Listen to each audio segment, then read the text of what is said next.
एक परिवार बिल्कुल अजीब था।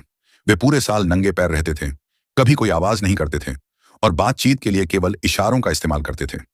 यहां तक कि जब वे कोई चीज उठाते तो बहुत सावधानी बरतते ताकि जरा भी आवाज न हो।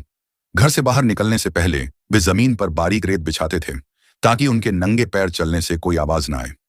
एक दिन लड़का एक खिलौना हवाई जहाज लेना चाहता था, लेकिन उसके पिता ने मना कर दिया, क्योंकि अगर जहाज से जरा भी आवाज आती तो पूरे परिवार की जान खतरे में पड़ सकती थी।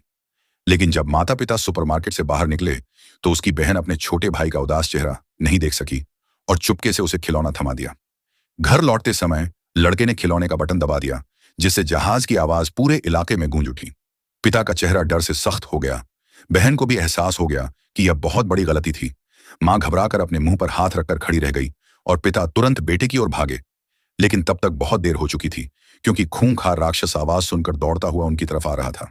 असल में यह दुनिया पहले ही ऐसे राक्षसों के कब्जे में थी जो जरा भी आवाज सुनते ही इंसानों का शिकार कर लेते थे। अपने बच्चे को खोने का दर्द झेलने के बाद परिवार और भी सतर्क हो गया।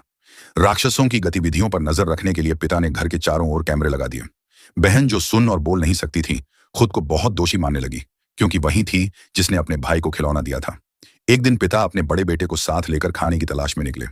जंगल में उनकी मुलाकात एक बूढ़े व्यक्ति से हुई, जिसकी पत्नी का शव जमीन पर पड़ा था, जिसे राक्षसों ने बहुत पहले मार दिया था। ऐसा लग रहा था कि वह बूढ़ा अब इस दुनिया में जीने की इच्छा खो चुका था। पिता ने इशारे से उसे शांत रहने के लिए कहा, लेकिन बूढ़े को अब किसी बात की परवाह नहीं थी। वह जोर जोर से चिल्लाने लगा। पिता ने अपने बेटे का मुंह कसकर बंद कर दिया ताकि वह कोई आवाज न करे, लेकिन बूढ़ा आदमी चिल्लाता रहा। कुछ ही पलों में राक्षसों ने उसे पकड़ लिया और उसे दो हिस्सों में फाड़ डाला।